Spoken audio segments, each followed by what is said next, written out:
South কোরিয়াতে এরকম one time packet খুললেই আপনি পেয়ে যাবেন স্পাইসি স্বাদের মজাদার সুস্বাদু নেহারি।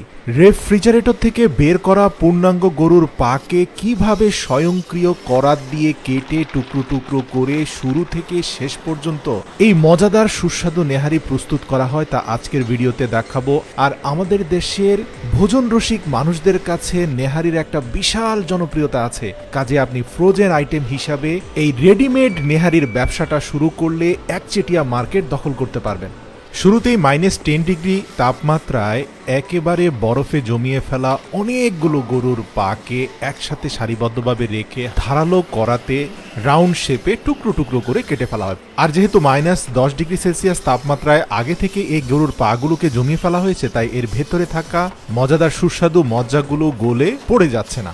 একসাথে অন্তত কয়েক হাজার গরুর পায়াকে এভাবে বিস্কেটের আকৃতিতে টুকরো টুকরো করে স্কোয়ার শেপের বিভিন্ন ঝুড়িতে নিয়ে একটা বড় স্টিলের ছাকনির মধ্যে ফেলা হয়। আপনি দেখতে পাবেন একসাথে কয়েক টন গরুর পায়ার বিস্কেট ছাকনির মধ্যে ফেলে স্বয়ংক্রিয় ক্রেনের সাহায্যে সেটাকে স্থানান্তরিত করে একটা বড় প্রেসার কুকারের ভেতরে প্লেস করা হয়। পুরো ছাকনিটাকে সেই প্রেসার কুকারের ভিতরে প্লেস করার পরে তার ঢাকনা লাগিয়ে দীর্ঘ সময় পর্যন্ত সেটাকে সেদ্ধ করা হয়। তো এই ফ্যাক্টরির প্রত্যেকটা কাজই স্বয়ংক্রিয় ক্রেনের সাহায্যে করা হয়। আপনারা দেখতে পাবেন যে কয়েকশো টন গরুর পায়াকে প্রেসার কুকার থেকে উঠিয়ে আরেকটা প্রশস্ত ট্রেতে নিয়ে সেগুলোকে ফেলা হলো। আপনারা দেখতে পাচ্ছেন যে সেগুলো খুব ভালোভাবে সিদ্ধ হয়েছে, গায়ের রং পরিবর্তন হয়ে সেগুলো ইলাস্টিক জেলির মতো হয়ে গিয়েছে। এখান থেকে পুনরায় আবার সেই স্কোয়ার শেপের ঝুড়িগুলোতে সেদ্ধ করা গরুর পায়াগুলোকে নির্দিষ্ট ওজনের ভিত্তিতে নিয়ে আরেকটা প্রশস্ত ছাকনিযুক্ত টেবিলের উপরে রাখা হয়। এবার সিদ্ধ হওয়া গরুর পায়ার প্রত্যেকটা বিস্কেটের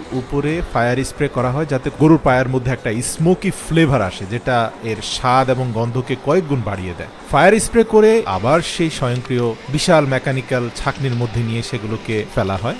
অন্যদিকে আবার চিলি পাউডারের সাথে বিভিন্ন ধরনের সিজনিং মশলা, সুগার, সয়া সস, এছাড়াও আরো বিভিন্ন রকমের সিক্রেট মশলা যুক্ত করে তার সাথে পর্যাপ্ত পরিমাণ পানি দিয়ে গরুর পায়ার নেহারি তৈরির সবচেয়ে মজাদার সুস্বাদু মশলা বা সসটা তারা তৈরি করে।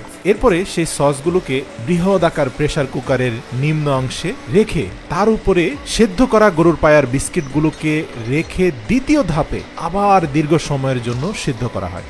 সিদ্ধ প্রক্রিয়ার দ্বিতীয় ধাপটি শেষ হওয়ার পর আপনি দেখতে পাবেন গরুর পায়ার রংগুলো পরিবর্তন হয়ে গাঢ় লালচে রঙের হয়ে গিয়েছে। এবং তো এখান থেকে সরাসরি উঠিয়ে গরম গরম ওয়ান টাইম প্যাকেটের মধ্যে নির্দিষ্ট পরিমাণ ওজনের ভিত্তিতে রেখে সেগুলোকে প্যাকেজিং করা হয়। অন্য আরেকটি ধাপে এই পায়ার সাথে থাকা গরুর নেহারির যেই ঝোলটা, সেটাকেও নির্দিষ্ট পরিমাণে প্রত্যেকটা প্যাকেটে যুক্ত করা হচ্ছে। তো যাই হোক, নির্দিষ্ট পরিমাণ গরুর পায়া ওয়ান টাইম প্যাকেটে প্যাকেজিং হয়ে যাওয়ার পরে স্বয়ংক্রিয় কম্প্রেসরের মাধ্যমে গরুর পায়াকে প্যাকেটজাত করে সেটাকে সরাসরি সুপার শপে পাঠিয়ে দেওয়া হয়। আপনি দেখতে পাবেন যে সুপার শপ কর্তৃপক্ষগুলো এগুলো ফ্রিজ থেকে বের করে আপনার কাছে বিক্রি করবে। আপনি বাসায় এসে এই ওয়ান টাইম বক্সটা মাইক্রো ওভেনে 2 থেকে 3 মিনিট ফ্রি হিট দিলেই প্যাকেট খোলার পরে মজাদার সুস্বাদু নেহারি আপনি পেয়ে যাবেন। আমাদের দেশে আপনি কিন্তু 100% হালাল প্রক্রিয়ায় বাজারজাত করতে পারেন গরুর নেহারি। আইডিয়াটা ভালো লাগলে কমেন্ট করে জানাবেন, আর ভিডিওটি অবশ্যই শেয়ার করবেন যাতে আপনার প্রিয়জনরাও দেখতে পারে।